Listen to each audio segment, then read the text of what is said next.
आपल्या हक्काचं रोखठोक भूमिका मांडणारं आपलं न्यूज चॅनल नांदणी सुपरफास्ट न्यूज। घटना तुमची, बातमी आमची।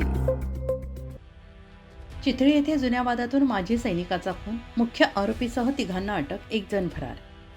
खटाव तालुक्यातील चितळी येथे 4 महिन्यांपूर्वी झालेल्या भांडणाचा राग मनात धरून येथील माजी सैनिक रणजित निकम वय वर्ष 38 याचा पृथ्वीराज संभाजी पवार यांनी आणि त्याच्या साथीदारांनी धारदार शस्त्राने वार करून जिवेत ठार मारल्याची तक्रार अभिजित निकम यांनी मायनी पोलीस आउटपोस्टला दिली आहे।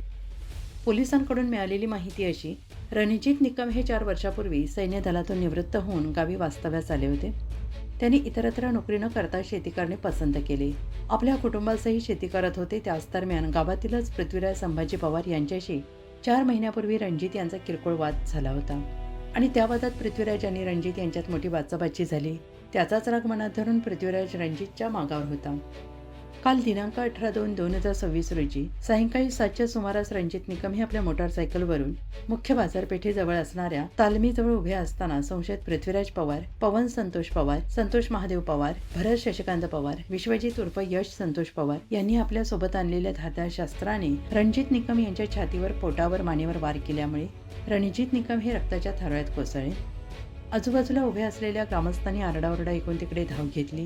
रणजित निकम हे रक्ताच्या थारोळ्यात पडलेले त्यांना दिसून आले। त्यांनी तात्काळ मायनी येथील खासगी हॉस्पिटलमध्ये त्यांना हलवले असता तेथील डॉक्टरांनी रणजित निकम यांचा मृत्यू झाल्याचे जाहीर केले।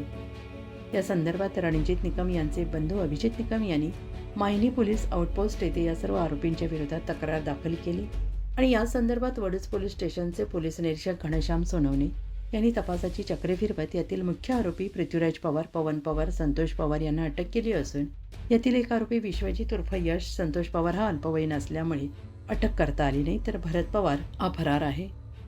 आणि या तपासकामी पोलीस निरीक्षक घनश्याम सोनवणे यांच्या मार्गदर्शनाखाली सहाय्यक पोलीस निरीक्षक विक्रांत पाटील तपास करत असून या तपासकामी पोलीस हवालदार गांभरे, पोलीस हवालदार किरण चव्हाण, गणेश शिरकुळे, कुंडलिक कटरे, सत्यवान खाडे, प्रदीप भोसले, विजय खाडे, श्याम काळे, अजय भोसले, धनाजी शिंदे हे मदत करत आहेत।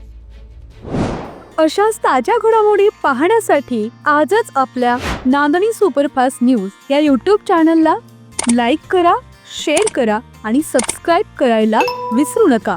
नांदणी सुपरफास्ट न्यूज, घटना तुमची, बातमी आमची।